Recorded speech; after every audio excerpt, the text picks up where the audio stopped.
하나님은 예배하는 사람을 찾으십니다. 하나님께 예배하는 사람은 영과 진리로 예배해야 합니다. 이제 우리의 마음을 주 앞에 올려드리며 묵상기도 드리시겠습니다.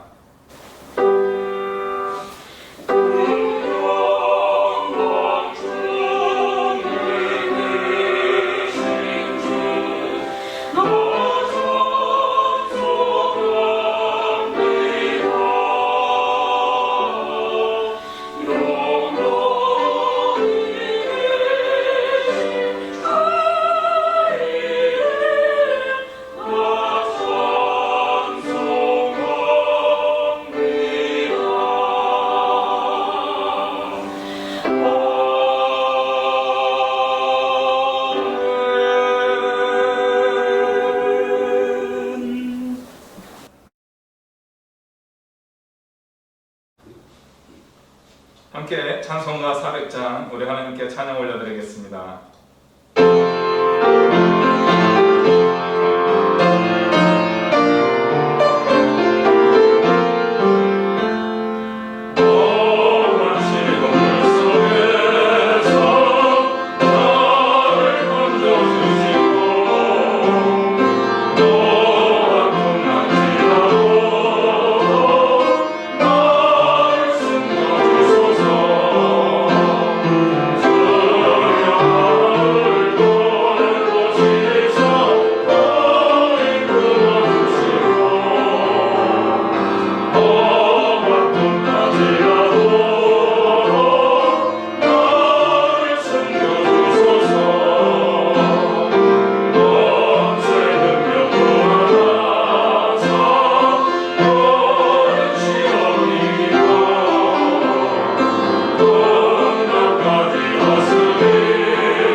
사랑과 은혜가 풍성하신 하나님 아버지, 지극히 높으시고 거룩하시며 전지전능하신 하나님 아버지를 소리 높여 찬양합니다.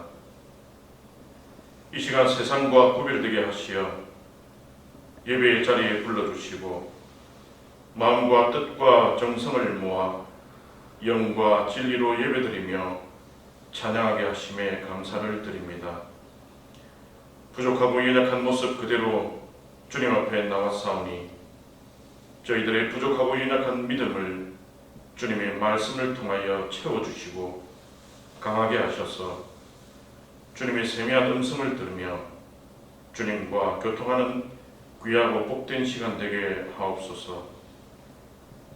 코로나19 감염병의 장기화로 인하여 비록 한자리에 다같이 모여 예배드리지는 못하지만 각자의 처소에서 신령과 진정으로 오직 주님께만 영광과 찬양을 올려드리는 거룩한 예배 되게 하옵소서. 지난 한 주간 세상 속에 살면서 하나님의 뜻이 아닌 내 뜻과 내 생각대로 살아온 죄악된 모습이 있다면 이 시간 다 내려놓고 온전한 회개가 이루어지게 하옵소서. 이 시간 주님 앞에 정결하게 나아가기를 원하오니 주님의 의로운 손으로 붙들어 주시고 어루만져 주시고 정결하게 하옵소서. 새해가 시작되면서 코로나19 백신의 개발과 공급으로 지난 1년간 우리의 삶을 송두리째 빼앗아갔던 코로나의 공포에서 벗어나 곧 일상으로의 회복이 가능하겠다 싶었는데 새로운 델타 변이 바이러스의 출현과 급속하게 늘어나는 수많은 확진자로 전 세계가 또다시 불안과 공포에 어둡고 긴 터널 속에 놓여 있습니다. 1년 5개월이라는 기나긴 시간이 흐른 지금에도 코로나19 바이러스는 종식될 기미조차 보이지 않고 심지어 4차 대유행이 본격화되어 지난 일주일간 1000명 이상의 확진자들이 계속해서 발생하고 있고 정부의 거리두기 지침 4단계 격상으로 인하여 불볕더위에도 불구하고 실내는 물론 실외에서도 마스크를 착용해야 하고 교회 예배는 또다시 대면 예배가 전면 금지되는 지경에 이르렀습니다. 이 시간 간절히 바라옵기는 그동안 당연하게 생각되었던 매일매일의 일상들과 주일 예배가 하나님의 크나큰 축복이요 은혜였음을 다시금 깨닫게 하시고 작은 것에 대한 감사가 회복되는 시간 되게 하옵소서. 바이러스 퇴치를 위해 온 국민이 한 마음이 될 수 있기를 간구합니다. 가장 힘든 이 시기에 이 땅의 모든 주의 백성들이 예수님을 닮기를 원합니다. 그리하여 약한 자를 품고 돌보며 서로 격려하고 위로하며 슬픔과 고통을 함께 나누며 예수님의 사랑을 몸소 실천하는 주의 백성들 되게 하옵소서. 무더운 날씨에도 방역복을 입고 구슬땀을 흘리며 수고하는 의료진들에게 새 힘을 주시고 바이러스로부터 안전하게 보호해 주시기를 간절히 기도드립니다. 코로나19 바이러스의 확산세가 이제는 멈추게 하시고 치료제가 속히 개발되고 들어와야 할 백신들이 원활하게 공급되어서 혼란과 불안에서 벗어나 일상으로의 회복이 속히 이루어질 수 있도록 역사하여 주시옵소서. 오늘도 귀한 말씀 드리고 김동선 목사님을 단위에 세우셨으니 혼탁한 세상 가운데서도 주님의 음성을 들을 수 있도록 저희 심령의 귀를 열어주시고 어둠 속에서도 주님을 찾을 수 있도록 영적인 눈을 열어주시며 말씀 속에서 주님의 숨결을 느끼게 하시며 선포하시는 말씀을 통하여 삶이 변화되고 영이 새롭게 되는 귀한 시간 되게 하옵소서. 전하는 말씀들이 값없이 땅에 떨어지지 않게 하시고 저희 심령 깊은 옥토에 떨어져서 아름다운 열매, 귀한 결실로 맺혀지게 하옵소서. 거룩한 예배를 위하여 정성을 다하여 섬기는 귀한 손길과 노엘 찬양단을 기억하시고 축복하여 주옵소서. 속히 코로나19가 종식되어 다 함께 모여 기쁨으로 예배드리며 모든 예배가 회복되기를 소원하며 우리에게 영원한 길이요 진리요 생명 되시는 거룩하신 우리 주 예수 그리스도의 이름으로 간절히 기도드립니다. 아멘.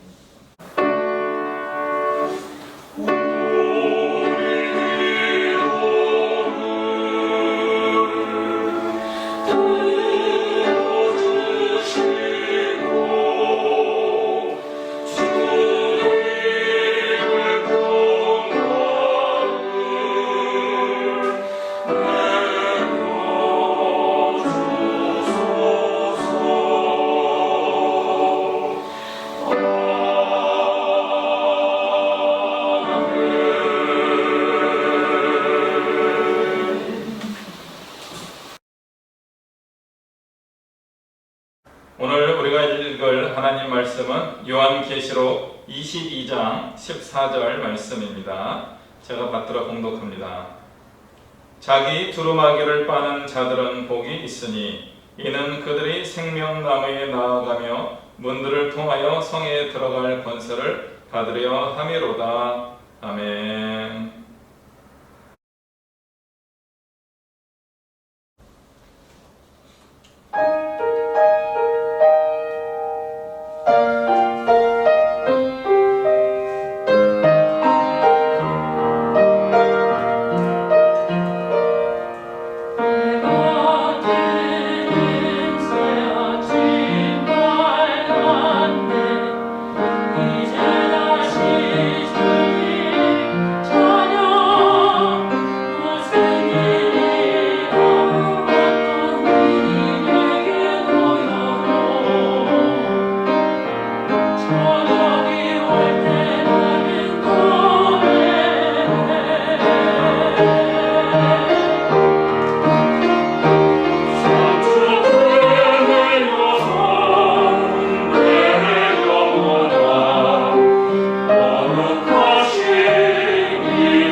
주님의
오늘 말씀 제목은 옷을 세탁하는 거룩한 신앙입니다.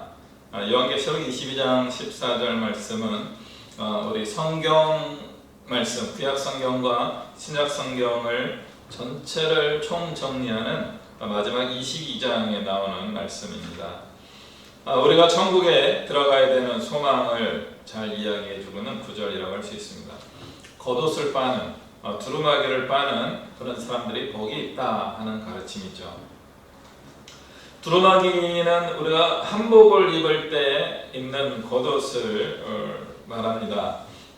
영어 성경에서 이 부분은 로브라고 번역을 하는데, 로브는 통으로 짜여져 있는 위아래가 연결되어 있는 속옷은 아닌데 겉옷으로 입는 일상옷, 긴팔 옷인 경우가 좀 많이 있다고 합니다. 어떤 면에서 우리 한복의 두루마기와 비슷한 것입니다. 아마 예수님이 입으셨던 통으로 짠 옷, 그건 속옷이긴 한데 아마 그런 일종의 원피스 같은 옷을 의미하는 것 같습니다. 현대 우리나라에서는 한복을 다 갖춰 입는 때가 그렇게 많지 않습니다. 명절 때에도 한복을 좀 잘 입는 분들, 자주 입는 분들은 잘 갖춰 입는데 대부분의 우리는 조금 편하게 입는 편이고요. 또 명절 때 이제 가족 만날 때, 저희 어릴 때 저 기억나는 거는 우리 어른들이 한 20대만 하더라도 양복을 입고 고향을 내려가던 일이 있었는데, 현대에는 좀 많이 편리한 복장을 입고 생활하는 것을 좀 많이 보게 됩니다. 시대가 많이 바뀌긴 했습니다. 그러므로 여기서 말씀드리는 이 두루마기는 격식을 차리는 옷이다 라는 말로 해석하면 오해의 여지가 있습니다. 다른 표현을 말씀드리면 일상생활 옷이다 라고 이해하시는 것이 더 좋겠습니다. 그래서 성경 말씀은 이 두루마기 혹은 옷을 빨라고 하고 있는데요. 왜 그랬을까요? 어떤 면에는 당연합니다. 옷을 빠는 거 특별한 일이 아니잖아요. 옷을 빨아야죠. 그런데 우리가 조금만 생각을 거슬러 올라가 보면요, 우리나라 같이 물이 풍부한 나라도 겨울철에 빨래를 어떻게 했습니까? 동네 빨래터가 있었던 거죠. 냇가에 가서 얼음을 깨고 거기서 빨래를 해야 되는 거죠. 예전 어른들은 빨래하는 일, 특히 여성들이 빨래를 많이 했던 것으로 우리가 생각할 수 있는데, 빨래하는 일이 그렇게 쉬운 일이 아니었습니다.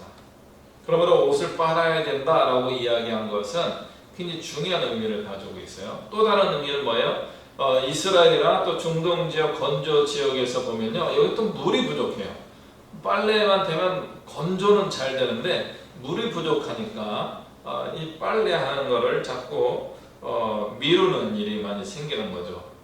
우리가 그런 불편한 일이라고 하는 것을 전제로 하고, 세탁기가 있는 우리 시대의 관점에서 빨래하는 것은 쉬운 일이지만 고대 사회를 생각해 본다면 이 빨래하는 일은 엄청 성가시고 불편한 일이었다라는 전제를 이해하셔야 됩니다. 그런데 그 불편한 시대임에도 불구하고 성경의 저자는 옷을 빨아야 됩니다. 그런 사람들이 생명나무에 가까이 나아갈 권세를 얻게 되고 천국 성문을 들어갈 수 있는 권세를 얻게 됩니다 라고 지금 이야기하고 있는 겁니다. 그러면 빨래는 뭘까요? 당연한 이야기죠. 맞습니다. 회개하는 것입니다. 회개를 의미합니다. 우리가 회개를 이야기하기 전에 옷만 생각해도 충분히 이해가 됩니다. 매일 일상에서 옷을 입고 지내다 보면 막상 새 옷도 이 사람이 입고 다니면요, 오염이 됩니다. 음식을 먹다 음식이 튈 수도 있고요. 비라도 오게 되면은 아주 난처하게 되죠. 그렇게 우리의 옷은 쉽게 더러워질 수 있습니다. 이스라엘과 같이 농사나 목축업을 하게 될 경우는 오랫동안 밭에 나가서 일하든가 아니면 양들과 함께 몇 날 며칠 외부에 지내야 합니다. 그럴 경우는 옷이 더 쉽게 오염되고 더러워질 수 있습니다.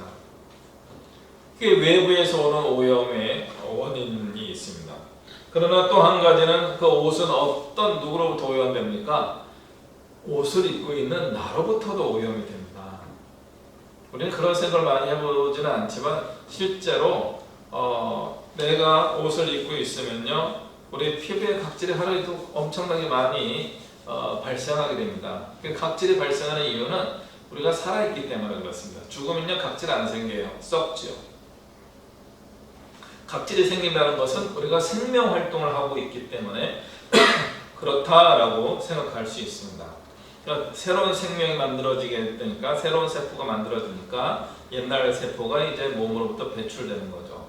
물을 먹고 음식을 먹고 배설되는 것들이 발생하는 것처럼 우리의 몸에서 땀으로 또 호르몬 어떤 몸에서 뭔가가 나오기도 하고요, 또 각질이 발생하기도 하고요. 그런 것들이 우리가 착용하고 있는 옷에 고스란히 묻어나게 됩니다. 좀 어린 아이들 같은 경우는 옷에다가 칠레를 하기도 하죠. 그러므로 옷은요, 외부로부터도 오염되지만, 그래서 그 오염으로부터 나를 지켜주지만, 그 보호를 받고 있는 나 스스로가 나를 둘러싸고 있는 이 옷을 오염시키게 됩니다. 제가 설교 때마다 기회가 되면 말씀드리는 겁니다. 우리가 이 옷을 입고 한 3일 정도 안 씻고 지내면요, 어떻게 됩니까? 우리 몸에서, 옷에서 엄청 고약한 냄새가 나기 시작합니다. 정작 본인은 몰라요. 코가 마비가 돼가지고 내 몸으로부터 나는 악취가 어떤지 잘 모릅니다. 그런데 주변 사람들은 다 알죠. 우리가 씻지 않고 좀 그렇게 오염된 옷을 입고 지내게 되면요, 주변 사람들은 많이 불편해지는 겁니다. 그러므로 성경에서는 이 옷을 빠는 자를 이야기해주고 있고요, 그 오염을 제공하는 사람이 나일 수도 있다는 것을 이야기해주고 있어요. 그래서 회개해야 한다는 겁니다. 병원이나 연구실 같은 데 보면 무균실 혹은 먼지가 하나도 없는 그런 방을 만듭니다. 그런 방에 들어갈 때 최근 코로나 방역하고 있는 분들이 외부로부터 오염당하지 않으려고 방호복을 입지만 또 하거든요, 그분 안에서 오염물질이 밖으로 나가지 않도록 하는 이유로 되는 겁니다. 방진복을 입는 여러 가지 이유가 있지만 반도체 만드는 회사에서 그런 복장을 입고 들어가는 이유는 뭐냐면요, 내가 그 공간을 오염시키지 않도록 하기 위해서 하는 것입니다. 이런 이야기는 베드로의 이야기에 나오는 목욕하는 자와 발 씻는 자를 이해하게 해줍니다. 예수님이 세족식을 하게 된 거죠. 제자들의 발을 씻겨주는 그 자리에 베드로가 안 됩니다. 베드로 장난질 자주 해요. 그랬더니 예수님이 발을 씻지 않으면 너랑 나랑 상관이 없다. 그랬더니 또 오버하는 거죠. 그럼 저희 머리도 감겨주시고요, 뭐 해주세요. 그랬더니 이미 목욕한 사람은 발만 씻으면 되지 라고 말씀하십니다. 그렇습니다. 우리의 이런 매일매일의 회개가 필요합니다. 한번 큰 회개를 하고 예수를 만나는 경험을 하여서 구원을 얻을 수 있습니다. 그런데 날마다 발 씻는 그런 듯한 날마다 자기를 성찰하고 자기를 돌아보는 씻는 삶을 살지 않으면요, 우리의 구원은 문제가 발생할 수도 있습니다. 오늘 요한계시록 22장에 나오는 것처럼 생명나무에 가까이 갈 수 있는 그리고 성에 들어갈 수 있는 권세를 얻으려 해야 되는데 그 권세, 오소리티를 얻지 못할 수가 있습니다. 그러면 우리는 날마다 회개하는 삶, 두루마기를 빠는 그런 신앙생활을 해야 합니다. 지난주에 제 말씀을 전하다가 칼로스 이야기하다가 갑자기 칼로스가 쌀이 칼로스라니까 생각을 했습니다. 그래서 중간에 잘못됐구나 발견해가지고 제가 카톡방으로 알려드리긴 했는데 그리스어 칼로스가 아니었더라고요. 그냥 한글로는 비슷한 같은 단어를 썼지만 이게 캘리포니아 로즈를 줄임말이었습니다. 캘리포니아의 칼하고 로즈, 캘로즈라고 하는 단어였는데 이것이 이제 한국에서는 캘로즈라고 안 읽고 칼로스라고 읽혀졌던 것 같습니다. 그러니까 부정확한 정보를 전달하게 되어서 죄송합니다. 오늘 또 실수가 있을까봐 좀 열심히 조사했습니다. 오늘 드리고 싶은 이야기는 7월 17일 제헌절에 대한 말씀을 드리려고 합니다. 헌법이 만들어진 날이죠. 만들 제자, 헌법의 헌자, 제헌절입니다. 1948년 7월 17일에 헌법이 제정되고 공포됩니다. 그 날이죠.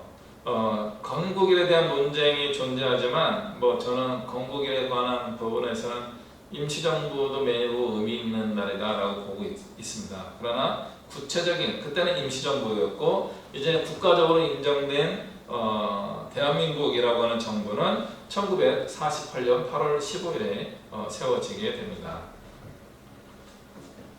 그리고 이 대한민국이라는 국가가 세워지도록 하는 데 있어서 결정적인 역할을 한 것이 바로 헌법입니다. 대한민국은 헌법을 근거로 한 자유민주주의 국가가 된 것입니다. 그러면은 헌법으로 만들어지고 1948년 8월 15일 날 이제 정부가 수립되었습니다. 그러면 우리나라는 그때부터 민주주의 국가입니까? 민주주의 국가가 되었습니까? 라고 한번 질문을 드려봅니다. 한편으로는 맞고요. 제도적으로는 헌법도 있고 정부도 수립됐고 모든 사회의 많은 부분들을 민주주의 제도로 정착시켜 나가고 있었습니다. 맞습니다. 그럼 실제적으로는 민주주의 국가였을까요? 할 때 아닌 부분들이 굉장히 많이 있었던 거죠. 우리나라 대한민국이 세워지기 직전에 우리나라 상태는 어떤 상태였어요? 일본으로부터 식민 지배를 받는 피지배 국가였습니다. 그리고 그 앞선 세대는 뭡니까? 대한제국이었고요. 그 앞선 세대가 이제 조선시대, 더 앞에가 고려시대 이런 역사적인 국가들이 존재했었습니다. 이런 국가들은 어떤 정치 시스템을 갖고 있습니까? 왕조입니다. 왕조.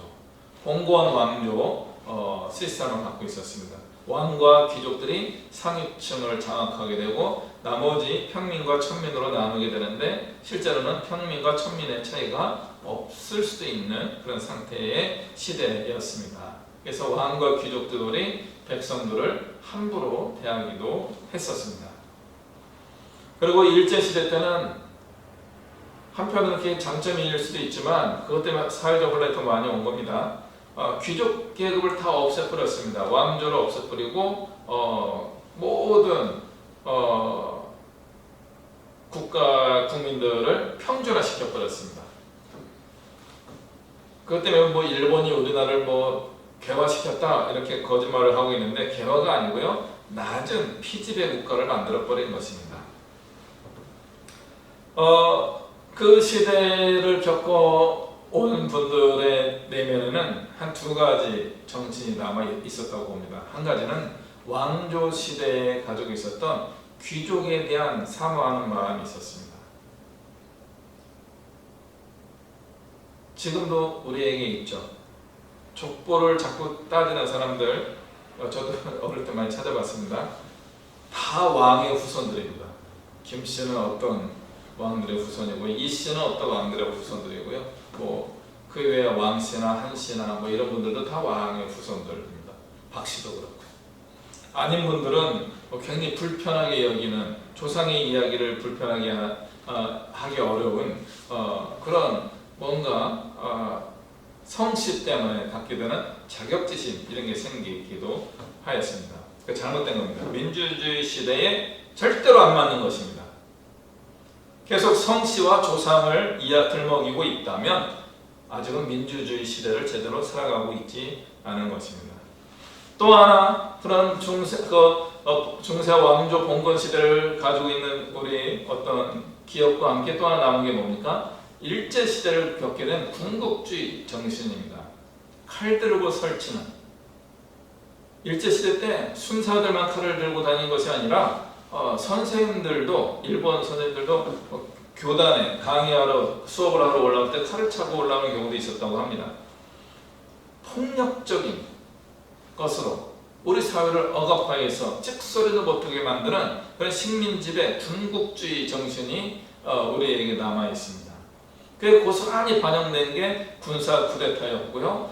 지금도 어떤 공무원이라든가 사회적으로 좀 높은 수준에 도달하게 되면은 자기가 무엇인가 큰 힘을 얻은 것처럼 엉뚱한 짓을 하고 다니는 죄성들을 그대로 표출하는 그런 사람들이 되고 있는 겁니다. 민주주의 시대에 안 맞는 삶을 살고 있는 거죠. 우리나라가 1948년 이후에 민주주의 국가를 수립하였음에도 불구하고 이 민주주의를 현대까지 완성시키면서 오기 위하여 수많은 사람들이 피 흘려서 오게 됩니다. 그러면 헌법을 만든 게 잘못된 겁니까? 그것은 아주 잘한 겁니다. 민주주의 헌법을 가지고 국가를 민주주의 국가로 기틀을 만들었는데 무엇이 문제입니까? 정권을 잡은 사람들과 또 그것을 지지해주는 국민들, 투표권을 행사하는 여러분이 민주의식을 갖고 있지 않기 때문에 대한민국 사회가 민주주의 발전 부분에서는 이렇게 좀 더딘 면이 있었습니다. 한편으로는 굉장히 빨리 이루었다라고 볼 수 있고요. 또 한편으로는 계속 우리 안에 있는 비민주적인 요소들이 사회의 문제로서 계속 남아있게 되는 겁니다. 그런 관점에서 보면요, 60년대에 태어난 저를 포함해서 그 이전에 태어나신 분들은 그런 민주화 과정에 살아오신 분들입니다. 그리고 실제로 민주주의를 경험하신 분들은 한 80년대와 90년대에 초등학교, 중학교, 고등학교를 다니셨던 분들이 실제적인 민주주의적 정신과 삶에 훨씬 익숙한 사람들이라고 볼 수 있습니다. 아마 지금은 30대 이후의 젊은 세대를 이야기할 수 있습니다. 우리 민주주의를 충분히 민주적 정신을 갖지 못하는 저희들과 지금 민주주의 정신을 잘 가지고 있는 우리 현대를 살아가고 있는 우리 젊은이들 안에 있는 공통된 약점이라 그럴까? 문제점이 있다면 무엇입니까? 민주주의의 기본 원칙 중에 하나가 뭐냐면 개인의 자유입니다. 그러나 또 한 가지는 협력입니다. 타협과 협력입니다. 우리가 더 발전시켜야 될 부분이 바로 이 부분입니다. 타협할 줄 알고 협력할 줄 아는 사람들이 되어야 합니다. 이것을 이루기 위해서는 적극적으로 나의 목소리를 내야 되는 거고요. 적극적으로 다른 사람들의 이야기를 들을 줄 알아야 됩니다. 내 이야기를 할 줄 모르고 다른 사람의 이야기를 들을 줄 모르면 그 사람은 민주주의 시민의 자격이 부족합니다. 내 이야기를 하고 가만히 있으면요, 민주주의 시대에 능동적인 민주시민이 되지 않는 거예요. 수동적으로 다른 사람들이 나의 인생에 대하여 법에 관하여 어떤 사회 구조에 관해서 해주면 뭐 고마운 줄도 모르고 그냥 그렇게 사는 겁니다. 그게 안 되면요, 불평불만을 하지만 실제적으로 사회 편익을 위하여 어떤 행동도 하지 않습니다. 반대로 능동적으로 무엇이가 하는 분들의 약점은 뭐예요? 이런 분들까지 작은 목소리 또는 목소리를 내지 못하는 사람들의 목소리까지도 들으면서 가야 되는 거죠. 그런데 너무 급해요. 빨라요. 그러다 보니까 자기는 좋은 일을 했다고 생각하지만 민주적이지 않습니다.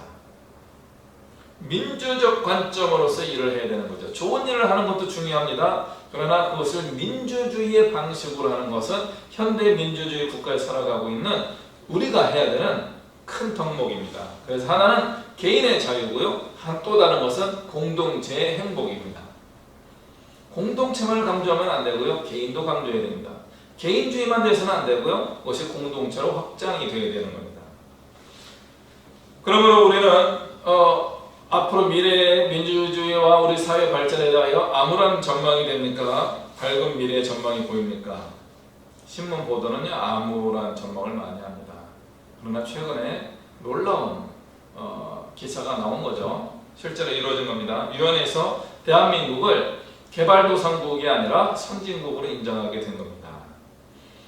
우리 사회는 적어도 경제적인 면에서는 큰 발전과 부흥을 이루었습니다. 그리고 민주의식도 많이 발전했습니다. 이제 더 발전할 수 있습니다. 더 발전하기 위하여 우리가 지혜를 모아야 됩니다. 그리고 적극적으로 행동하는 민주시민이 되어야 합니다. 그러나 민주시민 등치되는 것이 기독교 신앙이라고 할 수는 없습니다. 반대로 기독교 신앙이 민주시민의식에 도움을 많이 줄 수 있는 부분들이 있고요. 또 반대로 민주시민의식에서 우리 기독교 정신이 조금 더 도움을 받아야 될 부분도 있습니다. 오늘 이처럼 거창하게 민주주의를 들먹인 이유가 있습니다. 우리 기독교 신앙도 이와 유사한 면이 보이기 때문에 그렇습니다. 무엇입니까? 기독교 신앙을 갖기로 마음을 정했지만 우리 교회의 문화와 어떤 가르침이라든가 신앙생활이 비기독교적인 부분들이 굉장히 많이 나타날 수 있기 때문에 그렇습니다.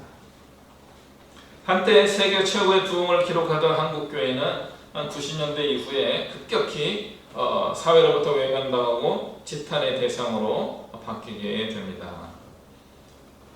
부흥의 시대에 한국교회가 정말 자신감 있게 한국교회는 정말 훌륭합니다. 마지막 때에 하나님이 선택한 그런 선민들입니다. 이런 주장들을 많이 했습니다. 그걸 비교한 나라와 국가들이 뭐냐면 유럽과 미국의 교회들이었습니다. 지금 미국의 교회들이 다 문 닫고 있어요. 유럽의 교회들이 다 문 닫고 있어요.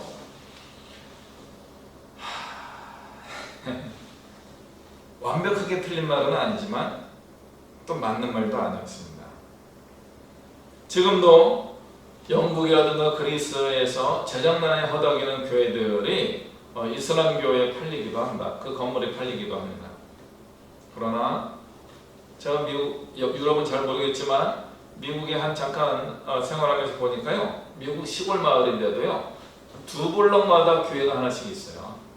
한국에 교회 많다고 막 뭐라고 할 필요가 없어요. 미국에 한국만큼 교회가 많아요. 동네에 블럭 넘어갈 때마다 차로 5분 거리에 한 두세 교회가 모여 있기도 해요.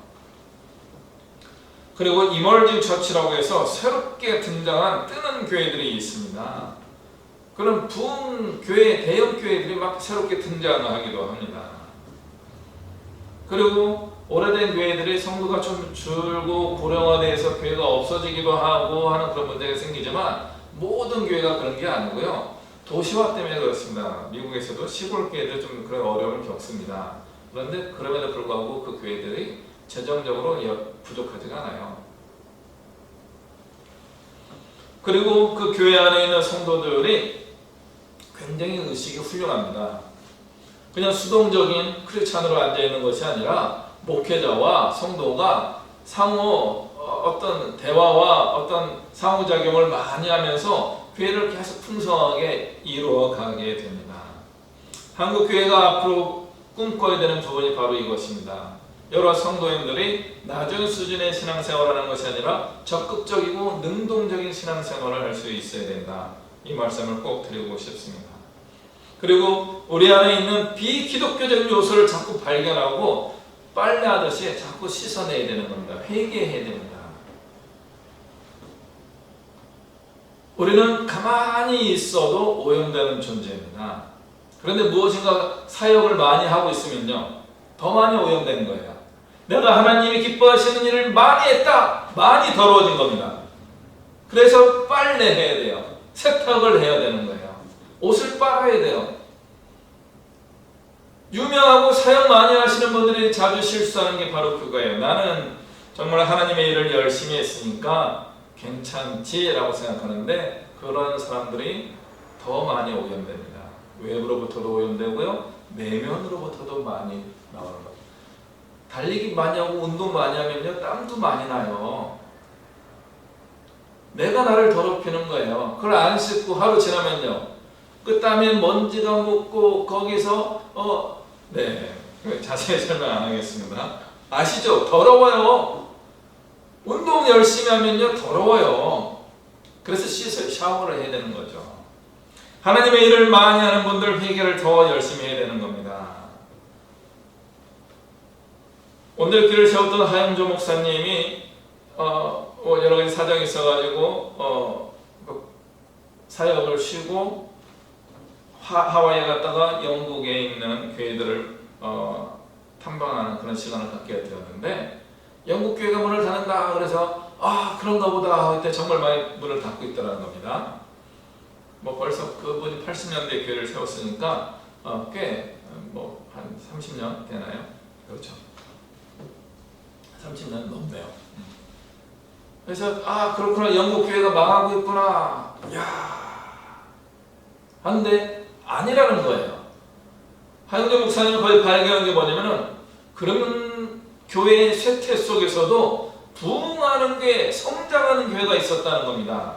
그런 교회들은 어떤 교회느냐? 파이프 오르간을 멋지게 하고 고풍스러운 건물의 교회들은 텅텅 비어있는데, 거기를 하얀 천으로 가려버리고 그 앞에 바닥에 내려와서 기타를 치고 드럼을 치고 베이스 기타를 연주하면서 현대음악을 가지고 찬양하며 예배하는 교회는 부흥하더라 하는 걸 목격하신 겁니다. 그래서 한국에 와서 대학 청년부 사역하는 거죠. 경배와 찬양이라는 그런 활동을 겸한 그런 교회를 시작하게 된 겁니다. 그래서 한국교회 부흥을 한때 주도하였습니다. 그런 관점에서 우리는 교회도 옷을 빨아야 됩니다. 교회는 어떤 옷을 빨아야 됩니까? 세상으로부터 들어온, 우리 성도들이 가지고 들어온 세상적 지식과 세상적 경험들을 한번 할례를 하듯이 빨래를 하고 세탁을 해야 됩니다. 그리고 내면적으로는 뭐예요? 100년의 기독교 전통에 형성된, 내면으로부터 형성된 죄들이 있어요. 그걸 발견하고 회개해야 합니다. 내가 만들어낸 죄가 아니지만 우리가 교회 안에 있었기 때문에 형성된 교회의 잘못들입니다. 그런 것들을 발견하고 빨고 세탁하고 깨끗하게 바뀌어야 합니다.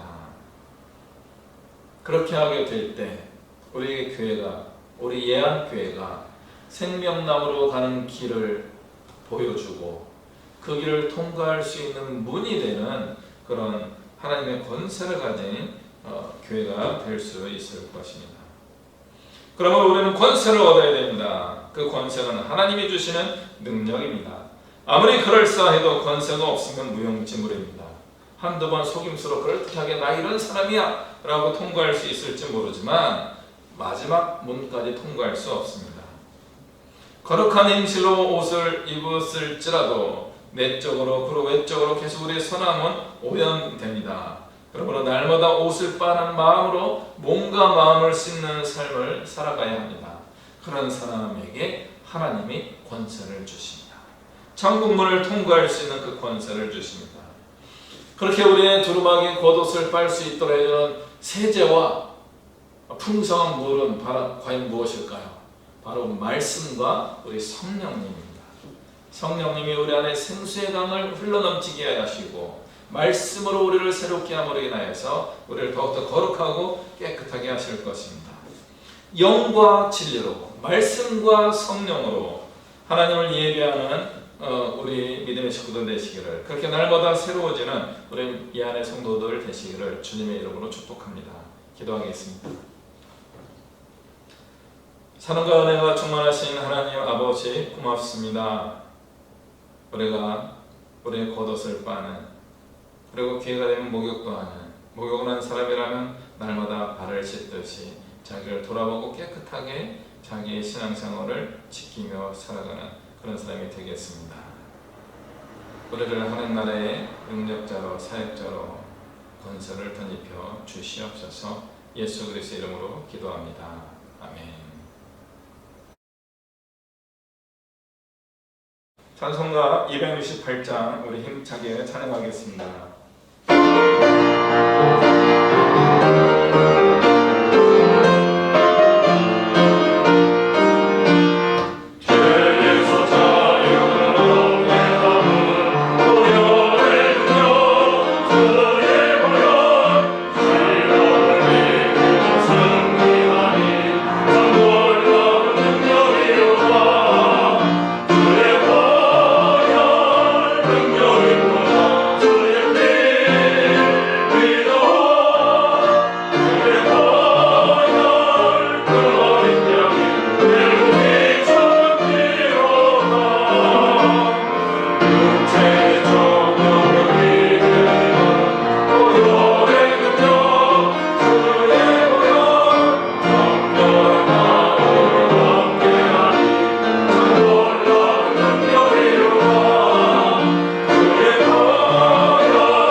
이 시간도 우리와 함께 하시는 우리 주 예수 그리스도의 은혜와 살아계신 하나님 아버지의 영원하신 사랑과 성령 하나님의 교통하시는 은혜와 역사하심이 예수 그리스도께서 보혈로서 나를 구원하셨음을 확신하며 날마다 자기 옷을 빨듯이 자기를 돌아보고 성찰하며 더 나아가서 하나님이 기뻐하시는 뜻이 무엇인지 깨닫고 그 부르심을 향하여 힘을 다하여 뜻을 다하여 생명을 다하여 충성하기로 마음에 다짐하며 나아가는 이곳의 머리 숙인 주님의 백성들 머리 위에와 이 나라와 이 민족 위에 열방 위에 이제부터 영원토록 함께 하시기를 간절히 축원하옵나이다.